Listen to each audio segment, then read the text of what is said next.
Digital welcome, एक आपका स्वागत है डिजिटल मार्केटिंग लेक्चर में। और एक मैं एक इंटरव्यू प्रोस्पेक्टिव की एक बात करने वाला। मैं 30 डेज का एक चैलेंज लिया है मैंने। 30 डेज में 30 क्वेश्चंस, वो कुछ केस स्टडी पे बेसिस होंगी। और ये एसईओ का एक क्वेश्चन है कि एक हमारी वेबसाइट है, उस पर 45% या ऑर्गेनिक जो ट्रैफिक है वो डाउन हो जाता है। जो कोई गूगल की हमारे पास कोई कोर अपडेट आ जाती है, और आफ्टर गूगल की कोर अपडेट आने के बाद वो 45% हमारा डाउन हो जाता है ट्रैफिक। तो उस सिनेरियो में हमें क्या करना चाहिए कि गूगल की जो अपडेट आती है तो कुछ स्टेप्स हैं तो उसे फॉलो करते हैं मोस्टली। फर्स्टली हमें ये सेक्शन में मतलब लॉस्ट विजिबिलिटी देखना चाहिए कि सर्च कंसोल में कि हमारी जो कंपेयर क्वेरीज हैं क्या कितनी हुई, और दूसरी बात जो ड्रॉप हुई है स्पेसिफिक कैटेगरी, किस कैटेगरी में ड्रॉप हुई हैं। मीन्स गूगल ने रीवैल्यूएशन किया होगा, और रिवैल्यूएशन करने के बाद जो क्वालिटी है कुछ प्रॉब्लम आई है तो वो किस पे हमारे डाउन किया उन्होंने ट्रैफिक को।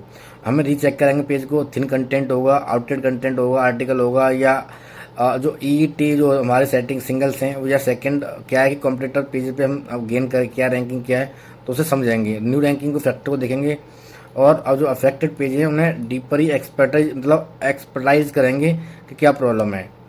आपको क्या हो सकता है, मोर एग्जाम्पल है आपके लिए, अब पर्सनल एक्सपीरियंस है, अपडेट स्टेटस है, और बेटर स्ट्रक्चर है, और यूएक्स यूआई को हम फोकस करेंगे।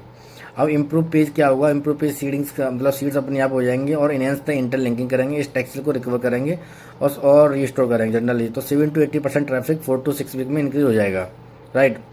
अब एक दूसरा इसमें क्वेश्चन पूछता है कि what is the first things you will check after the Google update. यदि आपने पहले क्या चेक करोगे, पहले चेक क्या करो, what is the first thing you will check the after Google update. तो बेसिकली क्या है कि I compare factor URL using the search console page and compare the last 28 days। This is the tell me where the problems before the deciding my happening, right. अब ये question ये भी आ सकता है कि हाउ डू यू और know whether the drop the because the content of quality technically so. How do you know whether the drop is the because of content quality या टेक्निकल इशू, ठीक है। तो इफ मतलब यदि आप कैसे finding करोगे, तो if drop the happen across the one topic category and content of quality the intent mismatch, ठीक है। और ये हो सकता है if drop the happen the side wise technical indexing speed and spam न अपडेट, ठीक है। टेक्निकल में चेक कर लेंगे, और उसमें क्या है कि topic category content quality of intent देख लेंगे।